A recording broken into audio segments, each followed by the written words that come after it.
আজ আমি পনিরের একটি রেসিপি দেখাবো। এদিকে আমি পনির নিয়ে নিয়েছি, এদিকে আমি আদা, কাঁচা লঙ্কা, জিরে আর লঙ্কার গুঁড়ো নিয়ে নিয়েছি। এদিকে আমি আলু, পটল আর টমেটো, পেঁয়াজ কেটে নিয়েছি। কড়াই গরম হয়ে গেছে, কড়াইয়ে তেল দিয়ে দিয়েছি। পনিরটাকে কিউব করে কেটে নিয়েছি। তেলের মধ্যে পনিরগুলো দিয়ে দিয়েছি। পনিরটা ভাজা হয়ে গেছে, এবার আমি তুলে নেব। এবার আমি পটলগুলো ভেজে নেব। পটল ভাজা হয়ে গেছে, এবার তুলে নেব। তেলের মধ্যে পেঁয়াজ দিয়ে দিলাম। মশলার যে পেস্টটা বানিয়েছে সেটা জল দিয়ে গুলে দিয়ে দেবো। নুন দিয়ে দেবো, হলুদ গুঁড়ো দিয়ে দেবো, কুচি দিয়ে দেবো,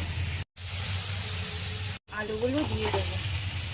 আলুর সাথে মশলাটা কষিয়ে নেব।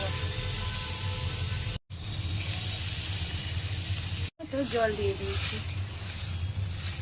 ঝোলটা ফুটছে, এবার আমি পটলগুলো দিয়ে দেবো। ঝোলটা ফুটে গেছে, এবার আমি পনিরগুলো দিয়ে, ঝোলের মধ্যে আলু পটলগুলো দিয়ে দিয়েছি। এবার আমি 5-7 মিনিট মতো ফুটিয়ে নেবো।